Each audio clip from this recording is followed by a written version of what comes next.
seguridad vial, tengamos presente que todos estos temas que se están manejando vienen a partir de los objetivos de desarrollo sostenible que se vienen desarrollando desde la ONU, donde una de las metas de los objetivos es disminuir al 50% la mortalidad por accidentes viales.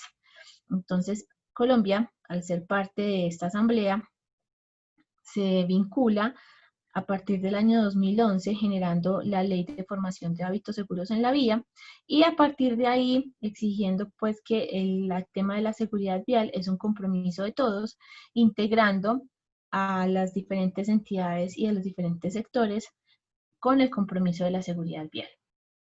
¿Cómo arranca ese compromiso? Ese compromiso arranca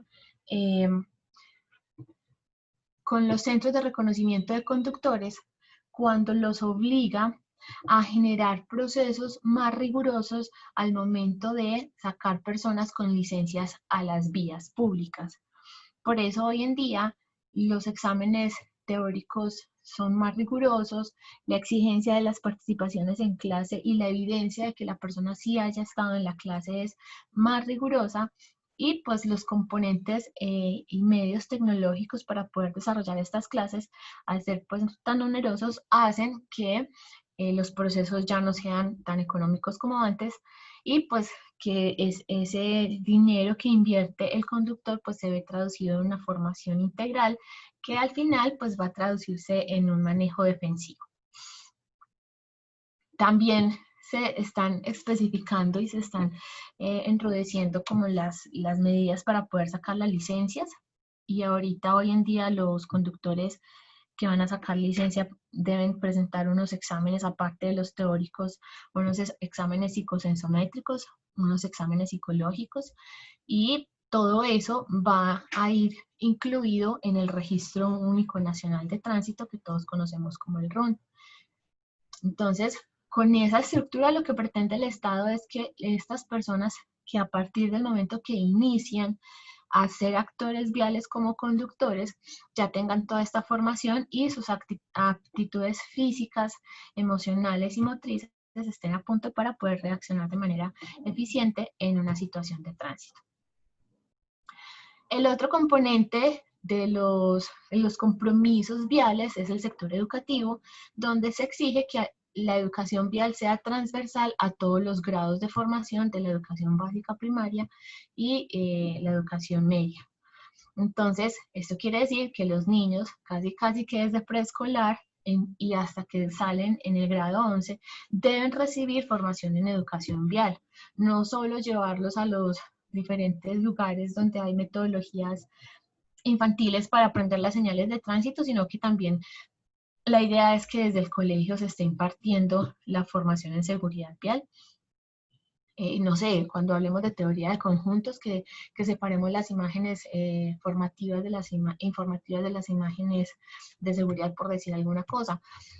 Entonces, en ese escenario, la educación va a hacer que los jóvenes y las nuevas generaciones que empiecen a interactuar con las vías ya tengan esa conciencia vial de respetar las normas de tránsito y entender que el peatón es la prioridad en la vía. Ya tenemos dos componentes en los que estamos cubriendo pues como mucha parte de esta interacción vial, pero quedaban por fuera las personas que ya tienen licencia y pues que aprendieron a conducir. Antiguamente era que un familiar nos enseñaba o simplemente pagábamos y no hacíamos un curso. Entonces todas estas personas que estamos en la calle, que no pertenecemos al sector educativo y que ya tenemos licencia pero que no la tuvimos con la rigurosidad que se exige hoy, entonces el Estado dijo, todas esas personas yo las voy a encontrar en el sector laboral. Entonces definió en uno de los artículos de la Ley de Formación de Hábitos Seguros en la Vía que todas las empresas que posean, administren, contraten, tengan bajo leasing y tengan alquilados 10 o más vehículos, o las empresas que contraten o administren conductores deben realizar el plan estratégico de seguridad vial. Entonces, A partir de ahí, esa formación de los planes estratégicos de seguridad vial empezó a aplicar erróneamente a todas las empresas que tuvieran 10 vehículos o más. Ya en el avance de la formación jurídica, ya se entendió que conductores es un plural, entonces a partir de 2 conductores, si una empresa tiene 2 conductores o más, debe tener el plan estratégico de seguridad vial. Entonces, Isabel, yo soy una persona natural que tiene 4 buses y 2 conductores. A mí no me aplica el PES porque no tengo 10 vehículos. Sí te aplica porque independientemente de que tengas solo 4 vehículos, tienes 2 conductores o más. Entonces hay que hacer este tema del PES. Como les estoy diciendo, no solo es a las empresas, personas jurídicas, sino también a las personas naturales que tienen varios vehículos y o varios conductores que deben desarrollar este plan estratégico de seguridad vial. Para poder realizar el plan estratégico de seguridad vial, el Estado nos estaba diciendo, mire, usted tiene que hacerlo, pero no nos decía cómo hacerlo. Entonces, a partir, ojo con esta resolución, la 1565 de 2014 le dio a todas las empresas, personas naturales y o jurídicas, que tuvieran que hacer el plan estratégico una guía metodológica que se llama así, tal cual, guía metodológica para el diligenciamiento de los planes estratégicos de seguridad vial. En esa guía metodológica establece cómo se debe hacer el plan estratégico de seguridad vial y cuáles son los componentes que tiene ese plan. Después, como la norma dice que los planes estratégicos de seguridad vial deben ser calificados, en el año 2016 sacó la resolución 1231 y de esa resolución 1231 se definió un instrumento dinámico para calificar todos los planes estratégicos y generar un aval para que las empresas pudieran operar este plan de seguridad vial. En el 2019, perdón, la ley 2106, el artículo 110, nos dice que pues ya el plan estratégico no necesita un aval. Entonces, deroga la resolución 1231, sin embargo, la que queda vigente es la 1565. Ahora, Isabel, nosotros somos trabajadores, a nosotros, ¿usted por qué nos está hablando tanto de ley? Porque como la ley dice que todos somos actores viales y todos debemos intervenir en el riesgo vial, esta resolución 1231 también trae unos responsables y dentro de esos responsables los colaboradores somos, o los trabajadores somos parte integral de esas responsabilidades. Entonces, arranquemos. A nivel mundial se ha visto que diferentes actitudes de los conductores generan riesgos en la vía que se traducen en accidentes y pues muchos de ellos son accidentes mortales.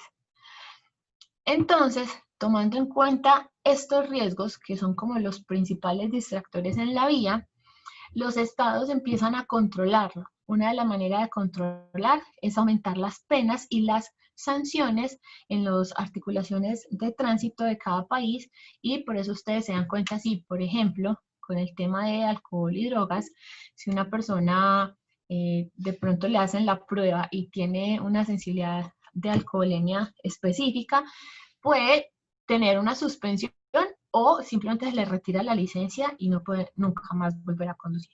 Y la sanción económica es muy alta en este sentido. Entonces, la idea es que nosotros empecemos a entender que la seguridad vial no es que el peatón se me atravesó, no es que ese conductor fue muy bruto y aceleró, perdón la expresión, sino que en este caso puntualmente todos somos responsables de lo que pasa en la vía. Y también somos responsables de esa gestión integral del riesgo. Si ustedes se dan cuenta, aquí les estoy mostrando espacios en el riesgo vial que en teoría no es de nuestra competencia, ¿cierto? Yo no tengo cómo controlar la naturaleza que dañó toda esta vía, ¿cierto? Tampoco tengo cómo controlar la naturaleza que esta vía la generó toda en un pantano. Pero resulta que como es de toda la responsabilidad, la idea es que cada vez que nosotros como ciudadanos encontremos estas vías en estas condiciones, hagamos un reporte a la autoridad que corresponda para que quede en calidad le llaman trazabilidad, para que quede la trazabilidad o la evidencia de que el ciudadano está interesado en que se cumpla ese compromiso vial, tanto desde él como persona natural y desde el Estado o desde la concesionaria vial con su responsabilidad específica en la vía que tiene que gestionar.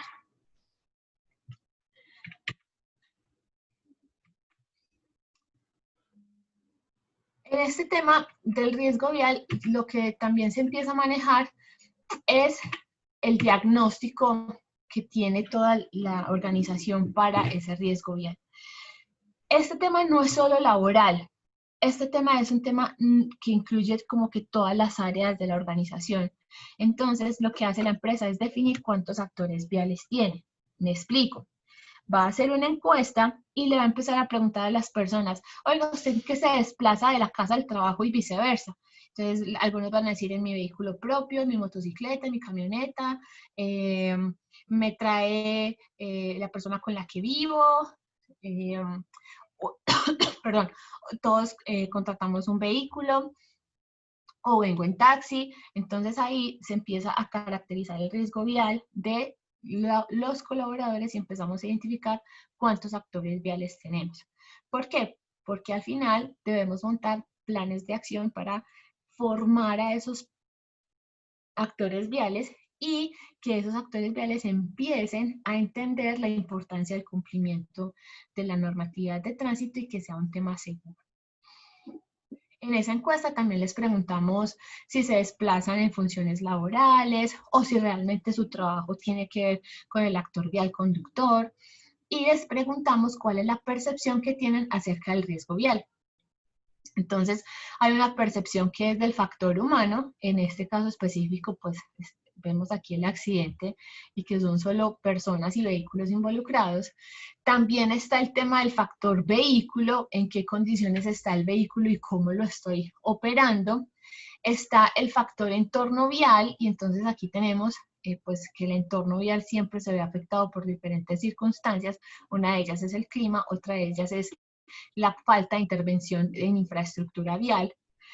Y a partir de lo que los colaboradores nos digan que es esa percepción vial, nosotros tomamos esa información y empezamos a diseñar propuestas para efectivamente poder darle a esos colaboradores la información, ya sea a partir de campañas, a partir de clases o a partir ya sea de entrevistas individuales donde la gente empiece a entender que el tema de la seguridad vial no es como se entendía anteriormente, que es que si yo me cruzo el semáforo en rojo soy una persona muy tenaz y que no me maté, pero porque soy un teso, sino que hoy en día cruzar el semáforo en rojo es muy peligroso porque puedo lesionarme y puedo lesionar a otras personas. Entonces es empezar a entender esa circunstancia y que las empresas tienen ese compromiso de generar esas acciones con todos los colaboradores. Cuando la empresa empiece a desarrollar estos componentes, por favor entendamos que hace parte de un componente jurídico y que además la empresa, al ser del sector transporte, lo que más le interesa es que no se vayan a presentar accidentes y que todos podamos retornar de manera segura a nuestras casas.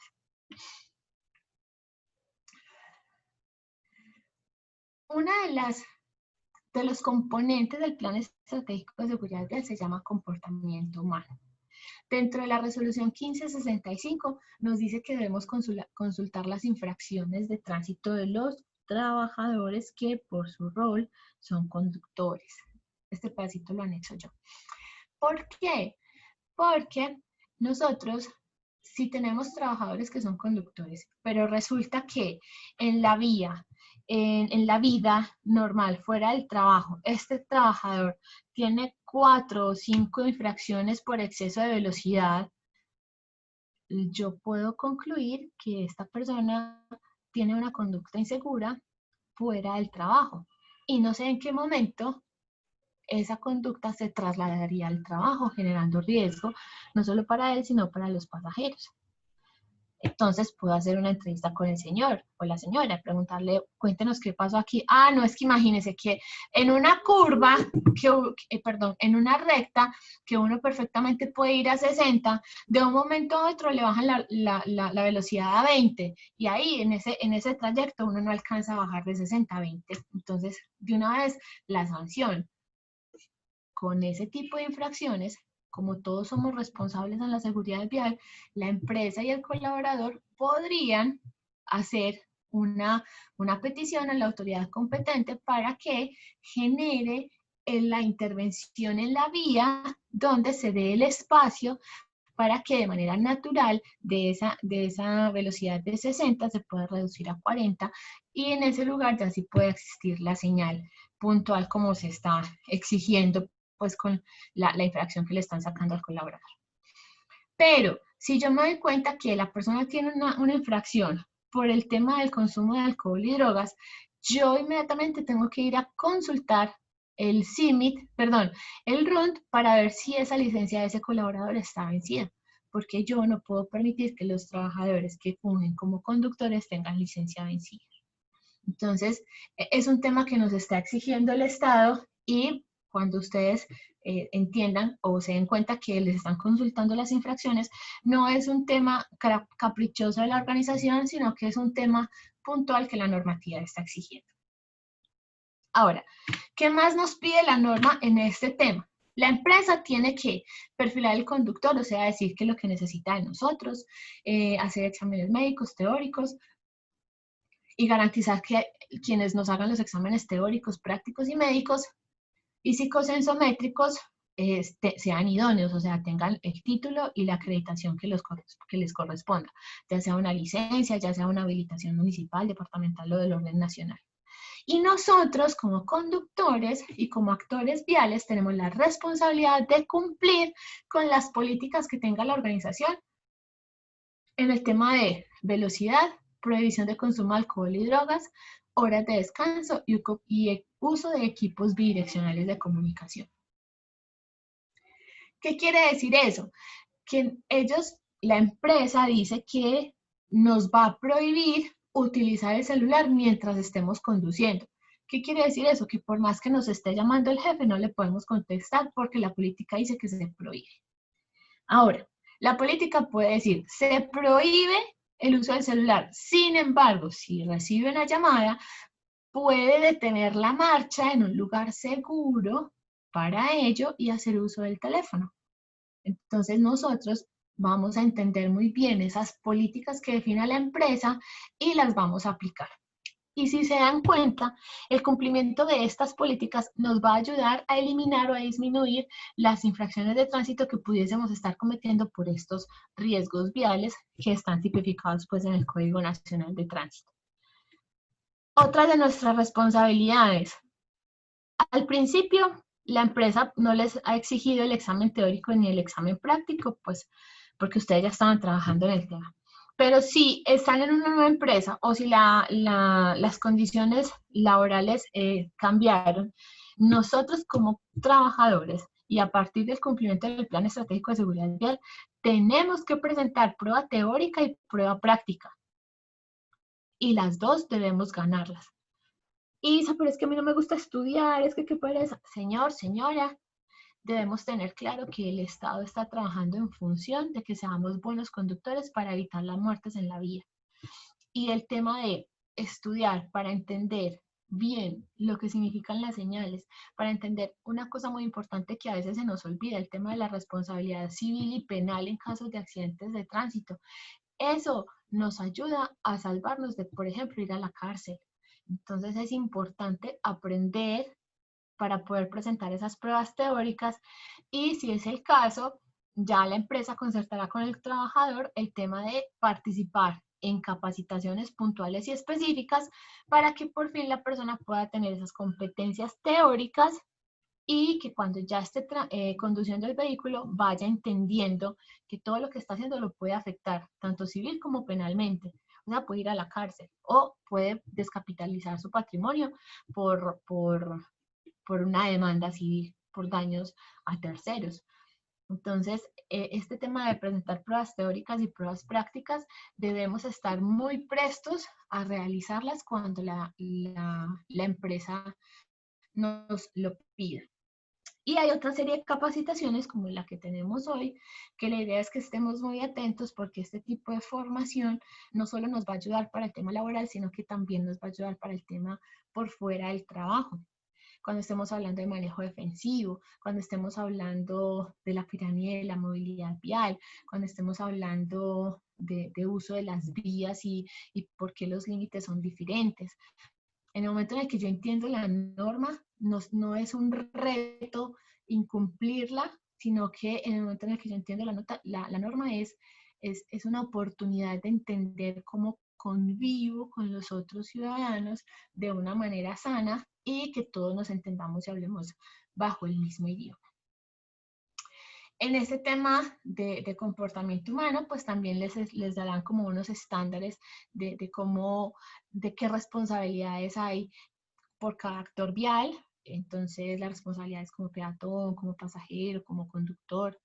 Ojo, los pasajeros y los acompañantes tenemos responsabilidades dentro del vehículo y a veces se nos olvida, a veces vamos como acompañantes de nuestras parejas en los vehículos y empezamos a discutir en el vehículo.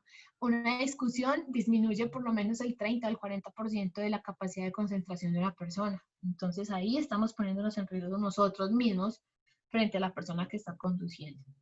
Ay, sabes que no tenemos más lugar en donde conducir porque si no llegamos a la casa, busquemos el espacio para hacer la no discusión, para llegar a acuerdos y presentar soluciones ante algo que esté pasando en nuestra vida y que cuando estemos en el vehículo sea un recorrido tranquilo.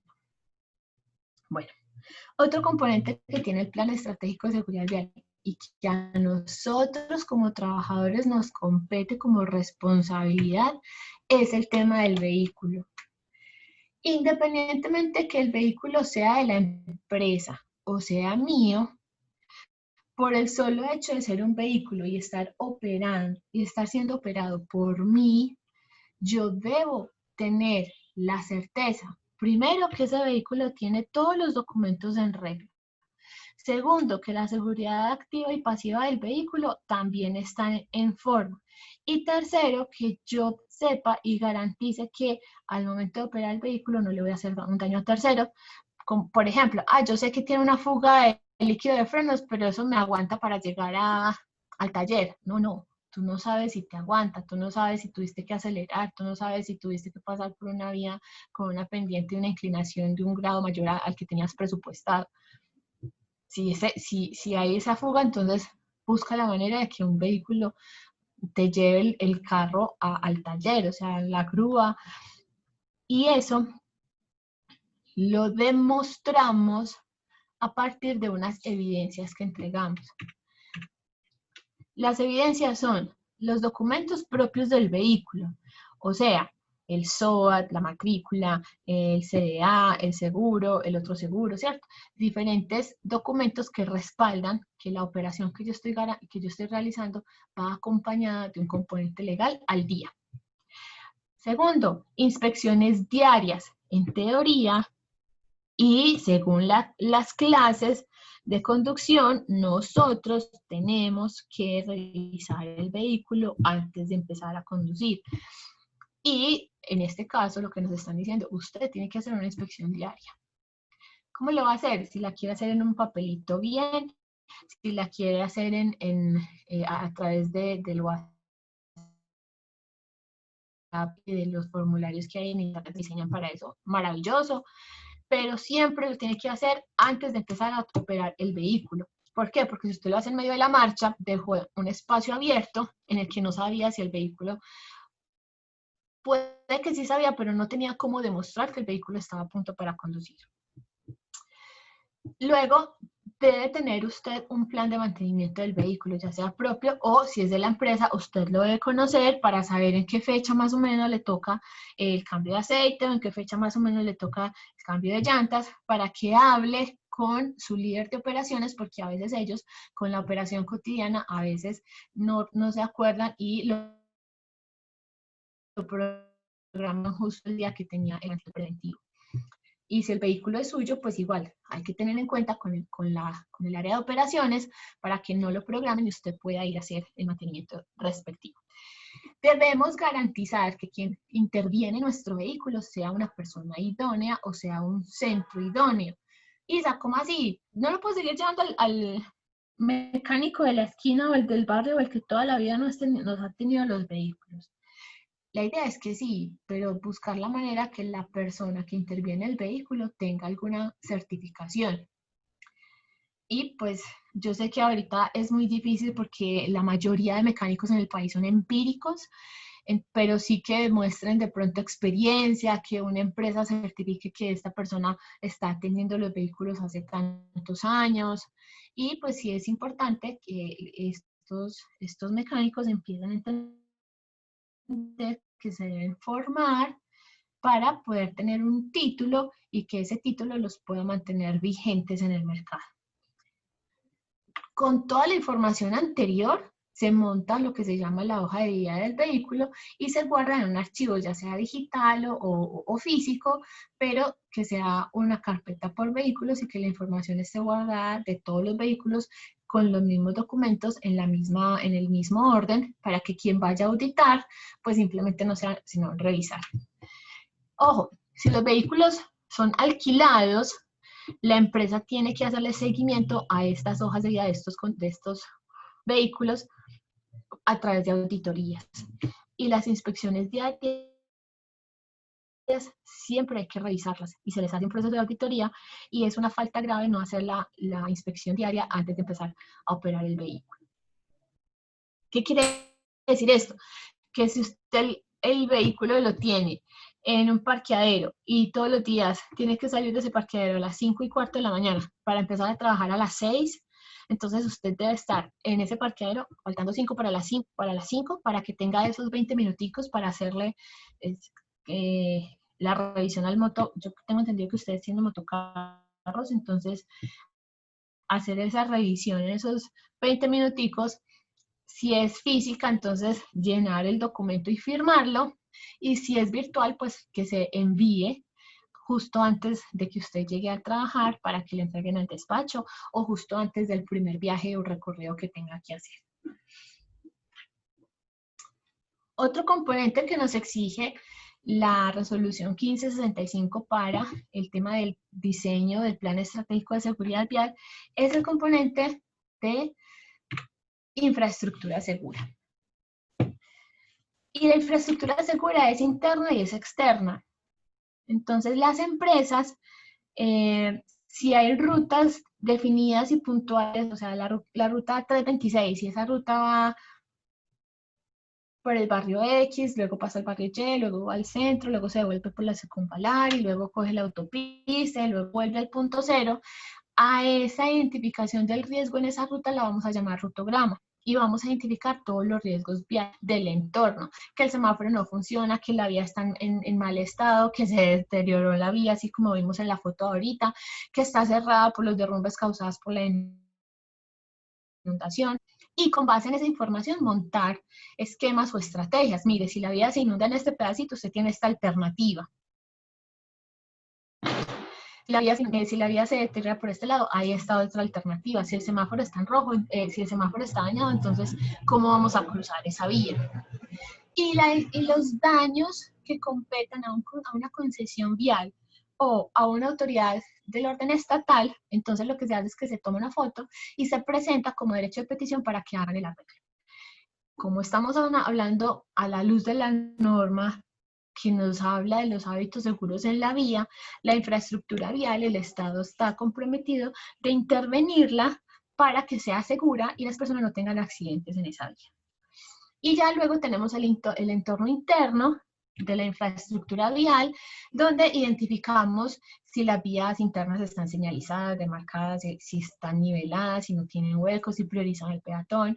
Y nosotros como trabajadores podemos tomarle la fotico a lo que encontremos mal y se lo enviamos a la persona que sea encargada del PES para que, ya sea a nivel interno o a nivel externo, levante este tema de infraestructura segura.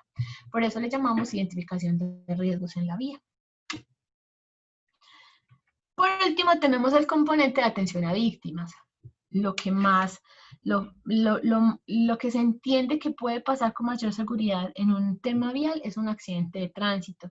Entonces, la invitación que hace la resolución es que formemos a las personas en la atención a víctimas en un accidente de tránsito.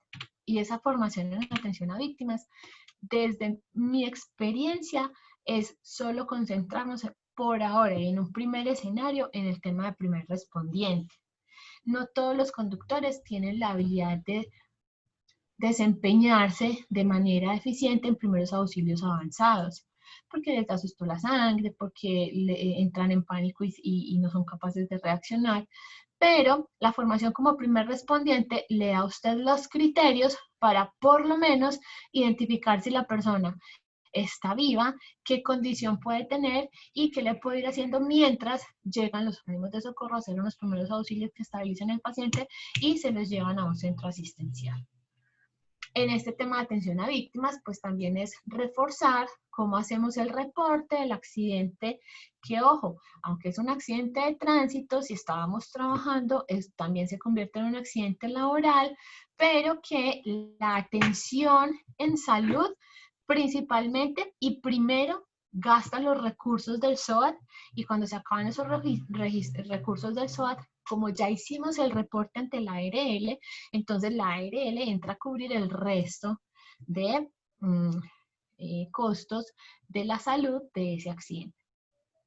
Y ya pues el tema de la incapacidad se cubre a partir del día 0, si se demuestra pues que es un accidente de trabajo.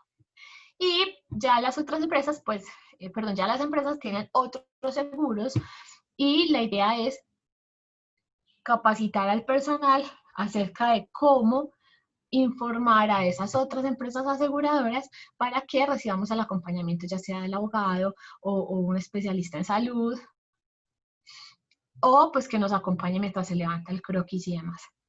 Entonces, esta es la formación puntual que tenemos de nuestras responsabilidades para dar cumplimiento a la Ley de Formación de Hábitos Seguros en la Vía y sobre todo de nuestra responsabilidad puntual de esa ley, que es el Plan Estratégico de Seguridad Vial. La idea es que si nosotros interiorizamos esta información, vamos a entender que si tenemos un vehículo y vemos un peatón cruzando la calle, no vamos a acelerar porque no sabemos si esa persona se puede asustar y el susto se nos puede desmayar o le puede dar un infarto. No sabemos si nuestro vehículo en ese momento puede operar bien y de pronto no le funcionan bien los frenos y por eso aceleramos y terminamos lesionando de manera grave a esta persona. Y que si somos peatones no nos vamos a meter a la vía cuando un vehículo viene a una velocidad que de pronto no vamos a poder reaccionar de manera adecuada. Y sí o sí entender que el manejo defensivo es la mejor forma de cuidarse. El manejo defensivo es en el que yo entiendo que el otro pudo tener un problema y no va a tener la forma de maniobrar de manera rápida. Entonces, ahí soy yo quien puede tener el control de mi propio vehículo y evitar un accidente mayor. Bueno, señores, esta era la actividad fundamental y principal que teníamos para la formación en las responsabilidades del Plan Estratégico de Seguridad Vial. Esperamos que cada vez que se empiece a ejecutar el plan dentro de la organización, entendamos que es un tema que le vamos a dar cumplimiento a la normatividad del Ministerio de Transporte y a la normatividad del Ministerio del Trabajo y pues obviamente el decreto 1072 de 2015 nos obliga como trabajadores a participar en todos estos procesos en los que se identifica y se interviene el riesgo. Entonces, que intentamos que este proceso pues incluso es para evitar que se generen más accidentes. Les agradezco su atención y ya quedamos pendientes para otra actividad.